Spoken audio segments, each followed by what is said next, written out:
শঙ্কর দেবের অনুগামীদের লড়াইয়ের রণক্ষেত্র ঘাটাল। শিশু মেলা নিয়ে সাংসদ দেবের সামনেই দুপক্ষের মারামারি। অরবিন্দ স্টেডিয়ামে তুমুল উত্তেজনা। দুপক্ষের মারপিটে আহত বেশ কয়েকজন। সংঘর্ষে লণ্ডভণ্ড খাবারের আয়োজন।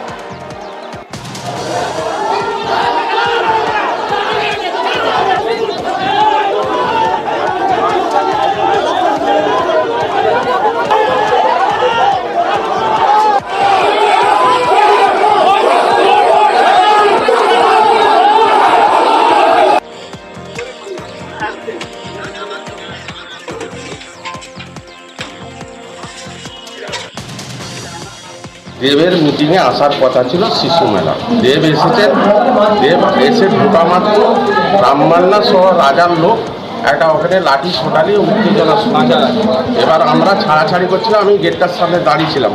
শেখ শাহজাহান আলী পাঁচটা আমার মাথায় মারলো এবং হাবিবুর রহমান এবং রামমান্না তিনজন মেরে। শিশু মেলার কমিটি তৈরি নিয়ে ঘাটালে তুলকালাম। দেব শঙ্কর অনুগামীদের কোন্দল হাতাহাতি। দেবের অনুমতি নিয়েই কমিটি তৈরির দাবি শঙ্কর দলুইয়ের। শুক্রবার দেব ঘাটালের শিশু মেলা নিয়ে কমিটি গঠনের জন্য বৈঠক ডাকেন। রবিবার ঘাটালে গিয়ে দেবের দাবি কমিটি তৈরির মিটিংয়ে তাকে ডাকাই হয়নি। আমি এখনো থাকতে চাই না। আমি আবার বলছি মেলাটা হোক, মিটিং এ যখন ডাক করেছিল আমাকে ডাকা হয়নি বা আমাকে জানানো হয়নি। যখন এই দ্বন্দ্বগুলো চলছিল আমি শঙ্করদাকে যেদিন হওয়ার কথা ছিল তার রাত আগে ফোন করি। আমি বলি যে সবাইকে নিয়ে মিটিংটা করো, আমাকে দরকার নেই। আমি সত্যি এটা বলেছি, আমাকে দরকার নেই। বাকি যারা মেলার মধ্যে আগে ছিল, কমিটির মধ্যে আগে ছিল, তাদেরকে নিয়ে মেলাটা করো। পলিটিক্যাল মেলা নয়, এটা কারোর একার মেলা নয়, এটা ঘাটালের মানুষের মেলা। এবং আমি শঙ্করবাবুকে বলি কোনো ঝামেলা যদি হয় তোমার দায়িত্ব। দুজনকেই তারা রাজি হয়েছিল কি না এইটা ঠিক আছে, এই লিস্টটা এইভাবে হলে ভালো হয়। 21 তারিখ আপনি কমিটি গঠন করেছিলেন, সেখানে সেই কমিটিতে কি দেবের অনুগামীরা ছিলেন? এই মেলার সঙ্গে যারা দীর্ঘদিনের যুক্ত তাদের সবার কাছে আহ্বান করা হয়েছিল। তাতে কেউ আসতে পেরেছেন, কেউ দু একজন আসতে পারেননি। যারা আসতে পারেনি তাদেরকেও ইনক্লুড করে নেওয়া হবে। আগের যে কমিটি গঠন তাতে কি দেবের অনুমতি ছিল? আগের কমিটি গঠনেও দেবের অনুমতি ছিল, এবারের কমিটি গঠনেও দেবের অনুমতি ছিল এবং কথা বলেই কমিটি করা হয়েছিল। ভোট পরবর্তী অশান্তি হারোয়ায় বিজেপির পরাজিত প্রার্থীর বাড়িতে হামলার অভিযোগ। তৃণমূলের বিরুদ্ধে অভিযোগ বিজেপির মেহগনি, শাল, আম সহ 50টিরও বেশি গাছ কেটে নেওয়া হয়েছে বলে দাবি হারোয়ার পরাজিত বিজেপি প্রার্থী।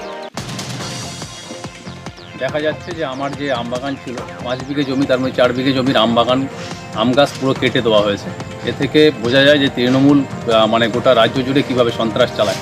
এই সন্ত্রাসের প্রতিবাদ এবং ধিক্কার জানাই। যেভাবে আম গাছ মানে যে এগুলো কেটেছে, একদম গোড়া থেকে কেটে দিয়েছে এবং আমার চাষের যে শ্যালো মেশিন ছিল সেটাকে ভাঙচুর করেছে, ট্র্যাক্টর ভাঙচুর করেছে এবং এই সন্ত্রাস এখানকার স্থানীয় তৃণমূল নেতারাই করেছে। পরাজিত বিজেপি প্রার্থী বিমল দাস যে কথাটা বলছে তার কোনো গুরুত্বই নেই। তার গাছ কে বা কারা কেটেছে সে তার থানায় অভিযোগ করুক। আর তৃণমূল কখনো এরা নোংরা রাজনীতি করে না, মানে ভিত্তিহীন কথার কোনো মূল্যই নেই। তারা তাদের গোষ্ঠীদ্বন্দ্বকে ঢাকার জন্যে তৃণমূলের নামে একটা মিথ্যা আরোপ করা হচ্ছে। কল্যাণীর বিজেপি বিধায়কের অফিসের সামনে বিক্ষোভ। সলিড ওয়েস্ট ম্যানেজমেন্ট প্রকল্পে বাধা দিচ্ছেন পদ্ম বিধায়ক অম্বিকা রায়। এই অভিযোগে বিজেপি বিধায়কের বাড়ির সামনে বিক্ষোভ স্থানীয়দের। গত কয়েকদিন ধরেই 8 নম্বর ওয়ার্ডের কাছারিপাড়া এলাকায় সলিড ওয়েস্ট ম্যানেজমেন্টের প্রকল্প ঘিরে চলছে অশান্তি। ঘটনায় এখনো পর্যন্ত 17 জনকে গ্রেপ্তার করেছে পুলিশ। আটক করা হয়েছিল বিধায়ক অম্বিকা রায়কেও। সেই বিধায়কের অফিসের সামনে এবার বিক্ষোভ। কল্যাণী শহর থেকে কাছেই কাছারিপাড়াতে ওখানে একটা জায়গা রাজ্য সরকার আমাদেরকে দিয়েছেন। সেখানে এই জৈব অজৈব বাড়ির যে পদার্থগুলো রয়েছে ওখানে নিয়ে ফেলা হবে। এই ভালো একটা কাজ দীর্ঘদিন পরে হতে যাচ্ছে, কিন্তু বর্তমান বিজেপির বিধায়ক শ্রী অম্বিকা রায় মহাশয় এই কাজটাতে বাধা দিচ্ছেন। তিনি নানাভাবে এই কর্মটাকে বন্ধ করার চেষ্টা করছেন। সেই জন্য আমরা শহরের বাসিন্দারা একত্রিত হয়েছি যাতে ওই প্রজেক্টটা বন্ধ না হয় এবং সুস্থ মতন সেটা চলে। 15 বছরে ডাম্পিং গ্রাউন্ডের কাজের কথা মনে পড়েনি, ডাম্পিং গ্রাউন্ডের ল্যান্ড খোঁজার কথা মনে পড়েনি। এই এরিয়াতে হওয়া যায় কিনা তার কি কোনো রিপোর্ট মিউনিসিপ্যালিটি বানিয়েছে? I put my question to this municipality. মিউনিসিপ্যালিটির যে চেয়ারম্যান সে কি এক্সপার্ট এই বিষয়ে? তার কোনো কমিটি নাই। স্টেট রেজলিউশন দেখাক, এইচডিও রেজলিউশন দেখাতে পারবে না।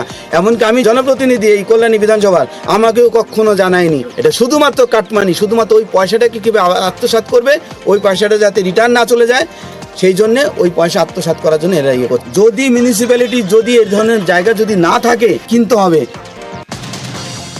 কুলতলিতে বিয়েতে রাজি না হওয়ায় তরুণীকে জোর করে তুলে নিয়ে যাওয়ার চেষ্টা। যুবকের পরিবারের পছন্দ হলেও বিয়েতে রাজি ছিলেন না তরুণী, তারপরেও বিয়ের প্রস্তাব, এমনকি তরুণীকে হুমকি দেওয়ারও অভিযোগ। যুবকের বিরুদ্ধে গ্রেপ্তার অভিযুক্ত যুবক সহ 3।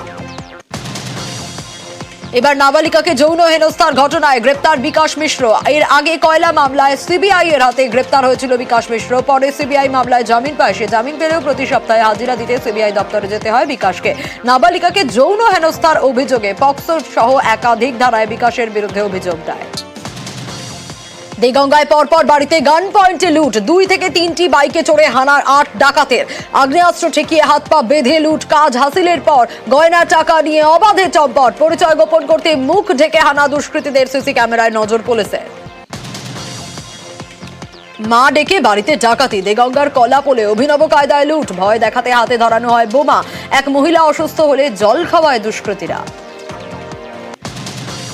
সল্টলেকে পূর্বাচলে বাড়িতে ইন্টারনেট সংযোগের নামে লুটের অভিযোগ। বৃদ্ধাকে ইনজেকশন দিয়ে বেহুশ করে গলা টিপে খুনের চেষ্টা 2 দুষ্কৃতীর। অবসরপ্রাপ্ত প্রধান শিক্ষিকার বাড়ি থেকে 2,80,000 টাকা সহ গয়না লুটের অভিযোগ। এক দুষ্কৃতীকে গ্রেপ্তার বিধাননগর দক্ষিণ থানার। যে অ্যারেস্ট হয়েছে তার নাম হচ্ছে শুভঙ্কর মুখার্জি। তিনি যখন অসুস্থ ছিলেন এই ব্যক্তি তাকে নার্সিং পরিষেবা দেওয়ার জন্য বেশ কিছুদিন তার বাড়িতে 24 আওয়ার্সের জন্য ছিলেন। বেশ 4-5 দিন যাবত তার বাড়িতে থাকার জন্য তিনি তার ঘরের কোথায় কি যাবতীয় জিনিস রাখা আছে সেগুলো তখনই ফলো আপ করেছিলেন এবং পরবর্তীকালে তাকে অচেতন করে তার সুযোগ নিয়ে তার সেই ঘটনাটি ঘটায়। তো ইতিমধ্যেই তাকে আমরা অ্যারেস্ট করতে সক্ষম হয়েছি এবং বেশ কিছু টাকাও আমাদের রিকভারি হয়েছে। যা যা নাম তদন্তে উঠে আসবে সেটা আমরা স্টেপ বাই।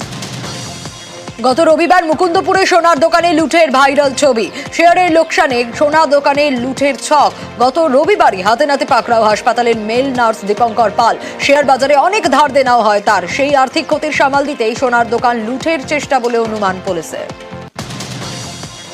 দুর্গাপুরে জমি দখল ঘিরে ধুন্ধুমার। জেনুয়ায় পরাণগঞ্জ এলাকায় উত্তেজনা। প্রমোটরের বিরুদ্ধে জমি দখলের অভিযোগ। প্রমোটরকে বাধা গ্রামবাসীদের একাংশের। প্রমোটরকে বাধা দিতেই গ্রামবাসীদের দুপক্ষের মধ্যে ধস্তাধস্তি।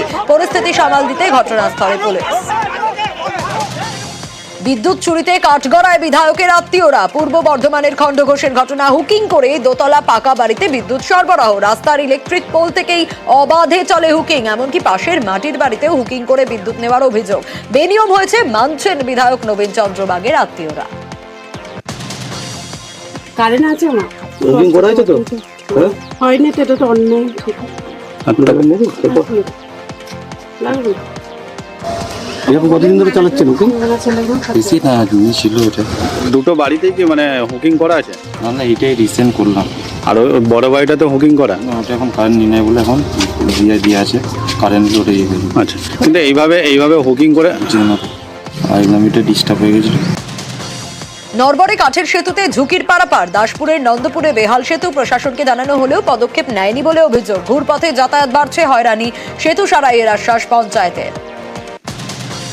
নিউজ 18 বাংলার খবরের জের। বাঁকুড়ার বিষ্ণুপুরে লালবাঁধের পাড় সংলগ্ন এলাকায় পুরসভার তরফে ঢাকা হলো আবর্জনার স্তূপ। পাশেই বেসরকারি স্কুল। দুর্গন্ধে নাজেহাল স্কুল পড়ুয়ারা। আবর্জনা স্তূপে আগুন দেওয়ায় দূষিত হচ্ছিল পরিবেশ জানিয়ে সরব পড়ুয়া থেকে স্থানীয়রা। 22 অক্টোবর নিউজ 18 বাংলার খবর দেখানোর পরই তৎপর পুরসভা। মাটি দিয়ে ঢাকা হলো আবর্জনার স্তূপ।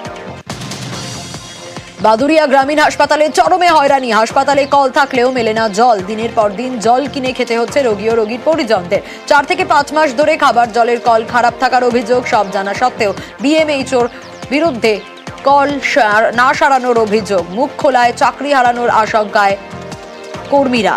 সমস্যা সমাধানের আশ্বাস বিএমএইচের। জলপাইগুড়িতে হিমঘরে আলুর বীজের বদলের অভিযোগ। হিমঘর কর্তৃপক্ষের বিরুদ্ধে উচ্চমানের আলু বীজের জায়গায় নিম্নমানের বীজ দেওয়ার অভিযোগ। হিমঘর কর্তৃপক্ষের বিরুদ্ধে প্রতারণার অভিযোগ কৃষি বিভাগেরই এক আধিকারিকের, যদিও অভিযোগ অস্বীকার হিমঘর কর্তৃপক্ষের। ঝাড়গ্রামে সবজির বাজারে চড়া দাম। সমস্ত সবজির দাম ঘোরাফেরা করছে 60 টাকা থেকে 120 টাকার মধ্যে। ঝড় জলে বৃষ্টিতে নষ্ট হওয়ায় যোগান কম। দাবি আড়তদারদের। চড়া দামের জেরে সবজি কম কিনতে বাধ্য হচ্ছেন ক্রেতারা। পেঁয়াজের দামে চোখে জল। আজও কলকাতার বাজারে পেঁয়াজের দাম কেজি প্রতি 70 থেকে 80 টাকা। এমনকি রসুনের দামও 400 টাকা কেজি দরে বিকোচ্ছে। রবিবারের বাজারে নাভিশ্বাস ক্রেতাদের। পেঁয়াজ রসুনের দামের প্রভাব রেস্তোরাঁতেও। ডিসেম্বরের আগে রাজ্যে জাঁকিয়ে শীত নয়, আগামী কয়েকদিন রাজ্য জুড়ে শুষ্ক আবহাওয়া। পশ্চিমের জেলায় সকালের দিকে হালকা থেকে মাঝারি কুয়াশার দাপট। 30শে নভেম্বর উপকূলবর্তী জেলায় হালকা বৃষ্টির সম্ভাবনা, পূর্বাভাস আলিপুর আবহাওয়া দপ্তরে। বাগদার হেলেঞ্চায় দেদার সবুজ ধ্বংস, বন দপ্তরের অনুমতি ছাড়াই পরপর কাটা হয় গাছ। কাঠগড়ায় হাই স্কুল কর্তৃপক্ষ অনুমতি ছাড়া বেআইনিভাবে গাছ কাটার অভিযোগ স্কুলেরই প্রাক্তন সভাপতির। কমিউনিটি সেন্টারের জন্য গাছ কাটা হয়েছে, পাল্টা দাবি